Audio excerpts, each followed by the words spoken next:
വേണു, ഇതുമായി ബന്ധപ്പെട്ട ഈ രാഹുൽ മാങ്കൂട്ടുമായി ബന്ധപ്പെട്ട ഇത്തരത്തിലുള്ള ആരോപണങ്ങൾ ഉയർന്നു വരുമെന്നുള്ളത് ഏതാണ്ട് 1.5 വർഷമായിട്ട് ഈ പാർട്ടിക്കുള്ളിൽ ഒരു ചർച്ചയായിരുന്നു. എല്ലാ നേതാക്കളും ഏറെക്കുറെ എല്ലാ നേതാക്കൾക്കും അറിയായിരുന്നു. എനിക്കും എൻ്റെ ഹിയർസേ ആയിട്ടും അത് ഞാൻ കേട്ടിട്ടുണ്ട്. പക്ഷേ ഇത് ഞാൻ നേരത്തെ പറഞ്ഞ പോലെ പണ്ടൊക്കെ ഇത്തരം ആരോപണങ്ങൾ ഉയർന്നു വരുമ്പോൾ അപ്പം തന്നെ പാർട്ടിക്കുള്ളിൽ പരിഹരിച്ചു പോകാനുള്ള നേതൃനിരയുണ്ടായിരുന്നു. ഇപ്പോൾ നിർഭാഗ്യവശാൽ അങ്ങനെ ഒരു കാര്യങ്ങൾ പരിഹരിക്കാനും സ്വന്തം മണികളുടെ മേൽ സ്വാധീനം ചെലുത്താൻ കഴിയുന്ന നേതാക്കളില്ല എന്നുള്ളതായിരുന്നു യഥാർത്ഥത്തിൽ കോൺഗ്രസ് നേരിടുന്ന പ്രശ്നം. നമ്മൾ ഈ പറയുന്ന പോലെ CPM-ൻ്റെയോ BJP-യുടെ നേതാക്കൾ നേരിടുന്ന ലൈംഗിക ആരോപണമല്ല ഇവിടെ പ്രശ്നം, മറിച്ച് കോൺഗ്രസിൻ്റെ നേതൃനിരയുടെ ദൗർബല്യമാണ് യഥാർത്ഥത്തിൽ ഈ വിഷയം ഇത്രയേറെ വഷളാകാൻ കാരണം. ഇത്തരം പരാതികൾ വരുമ്പോൾ ഇതപ്പോൾ തന്നെ പറഞ്ഞ് അവസാനിപ്പിക്കാൻ കഴിയുന്ന ഒരു അന്തരീക്ഷം മുമ്പൊക്കെ ഈ കോൺഗ്രസ് പാർട്ടിയിലുണ്ടായിരുന്നു. കരുത്തരായ നേതാക്കൾ അത് ഇടപെട്ടിട്ട് പരാതിക്കാരെയും വിളിച്ച് അല്ലെങ്കിൽ ഇന്ന ഇരകൾ എന്ന് പറയുന്നവരെയും വിളിച്ചിട്ട് ഇനി ഇത് മേലെ ഉണ്ടാകാൻ പാടില്ല, സംഭവിക്കില്ല, നിങ്ങൾക്ക് ധൈര്യമായിട്ട് പോകാം എന്നുള്ള ഉറപ്പ് അവർക്ക് കൊടുക്കാൻ കഴിയുന്ന നേതൃത്വം പണ്ടുണ്ടായിരുന്നു. ഇപ്പോൾ അങ്ങനെ ഒരു നേതൃത്വം ഇല്ലാതെ പോയതാണ് യഥാർത്ഥത്തിൽ ഈ പ്രശ്നം. കോൺഗ്രസുമായി ബന്ധപ്പെട്ട വിമർശനം ശരി, അങ്ങയുടെ ആ കാഴ്ചപ്പാട് ശരി. പക്ഷേ നമ്മുടെ മുന്നിലുള്ളതൊരു രാഷ്ട്രീയ സന്ദർഭമാണ് അല്ലേ? ആ രാഷ്ട്രീയ സന്ദർഭത്തിൽ കോൺഗ്രസിനെ പ്രതിരോധത്തിൽ നിർത്തിയിരിക്കുന്ന ഒരു വിഷയം വന്നിരിക്കുന്നു. അതിനെ പ്രത്യാക്രമണം എന്ന സ്വഭാവത്തിലേക്ക് ഇന്നു മുതൽ കോൺഗ്രസ് മാറ്റുകയാണ്. അതിൻ്റെ പ്രതികരണമാണ് ഇന്ന് സതീശനിൽ നിന്നുണ്ടായത്. അത് എതിർ ക്യാമ്പുകളെ ഒരു തരത്തിലും ആശങ്കപ്പെടുത്തുന്നില്ല എന്നങ്ങ് കരുതുന്നുണ്ടോ? ഒരു ഇല്ലാത്ത വെടി, ഒരു പൊയ്വെടി പൊട്ടിച്ചിരിക്കുന്നു VD സതീശൻ എന്ന വിലയിരുത്തൽ അങ്ങേക്കുണ്ടോ?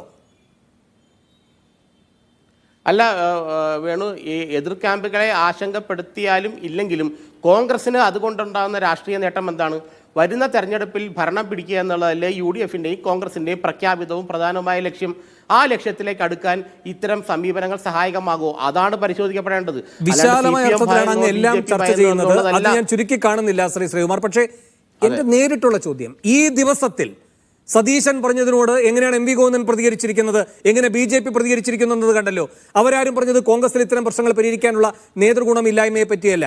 അവരാരും പറഞ്ഞുകൊണ്ടിരിക്കുന്നത് ഇതൊന്നും ഇനിയിപ്പോൾ ഉന്നയിച്ചാലും ഈ നിയമസഭാ തെരഞ്ഞെടുപ്പിൽ കോൺഗ്രസിന് മുൻകൈ അതുവഴി ഉണ്ടാകാൻ പോകുന്നില്ല എന്നല്ല.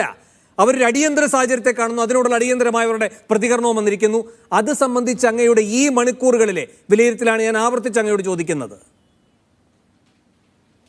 അല്ല, എനിക്ക് ഈ മണിക്കൂറിൽ അതിൻ്റെ കാരണം വരാൻ പോകുന്ന ഒരു കാര്യത്തെ വിലയിരുത്തുക എന്ന് പറയുന്നത് വളരെ അപക്വമായ ഒരു സംഭവമല്ലേ? കാരണം ഇദ്ദേഹം പറയുന്നൊരു സംഭവം അപ്പുറത്തും നടന്നാൽ എങ്ങനെയായിരിക്കും ആ പാർട്ടിയുടെ പ്രതികരണമെന്ന് ഇപ്പോൾ വിലയിരുത്തുക നമുക്ക് അസാധ്യമാണ്. എത്തരത്തിലും മേൽക്കൈ അതുകൊണ്ട് കോൺഗ്രസിന് ഉണ്ടാകാമെന്നും വിലയിരുത്തുന്നതും ഈ പ്രിമിച്ചറാണ്.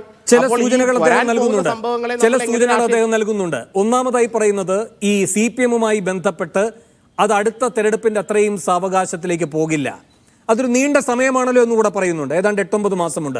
അതുവരെ ഒരു കാര്യം പറഞ്ഞ് നിൽക്കാൻ കഴിയുമോ? കൃത്യമായ സൂചനയാണ് അത് ഉടനെ തന്നെ ഉണ്ടാകുമെന്ന്. രണ്ടാമത്തെ കാര്യം BJP, അതിൽ തീരെ സമയമെടുക്കുന്നില്ല സതീശൻ. 1-2 ദിവസത്തിനകം. കാരണം കാളയുടെ പ്രാഥമിക കൃത്യങ്ങളൊക്കെ അവിടെ BJP-യുടെ ഓഫീസിന് മുന്നിൽ ഈ ദിവസങ്ങളിലൊക്കെ നടക്കുമല്ലോ. അതിന് വലിയ മാലിന്യ പ്രശ്നമായിട്ട് അവിടെ വരുമല്ലോ. അപ്പോൾ അത്രയും പോലും വൈകേണ്ടി വരില്ല. അതിനു മുൻപ് തന്നെ BJP-ക്കാരെ കൊണ്ടൊരു കാള മാർച്ച് രാജീവ് ചന്ദ്രശേഖരന്റെ വസതിയിലേക്ക് നടക്കും എന്നല്ല, നടത്തിക്കും എന്നാണ് പറഞ്ഞിരിക്കുന്നത്. ഇതൊക്കെ അസാധാരണമായ പ്രതികരണങ്ങളല്ലേ? ഇതൊക്കെ വരും ദിവസങ്ങളിൽ കേരളം കാണാനിരിക്കുന്ന ചില പുതിയ കാര്യങ്ങളായിരിക്കുമോ? ഇല്ല, അസാധാരണമായ പ്രതികരണമാണെന്ന് എനിക്ക് തോന്നുന്നില്ല. കാരണം ഈ അവസ്ഥയെ തരണം ചെയ്യാനുള്ള തന്ത്രപരമായൊരു നീക്കം അസാധാരണമായി അങ്ങേക്ക് തോന്നാത്തതാണ്. ഇതിനു മുൻപ് ഇങ്ങനെ ഒരു പ്രതിപക്ഷ നേതാവ് മുന്നറിയിപ്പ് കൊടുത്ത ഒരു സന്ദർഭം അങ്ങേക്ക് ഓർമ്മയുണ്ടോ? അങ്ങനെയെങ്കിൽ നമുക്കത് ഒന്ന് പരിശോധിക്കാനാണ്. ഇല്ല, അതിപ്പോൾ ഇതിനു മുമ്പുള്ള പ്രതിപക്ഷ നേതാക്കൾ രമേശ് ചെന്നിത്തല, ഉമ്മൻചാണ്ടി, AK ആന്റണി തുടങ്ങിയവരുടെ രാഷ്ട്രീയ രീതിയല്ലല്ലോ.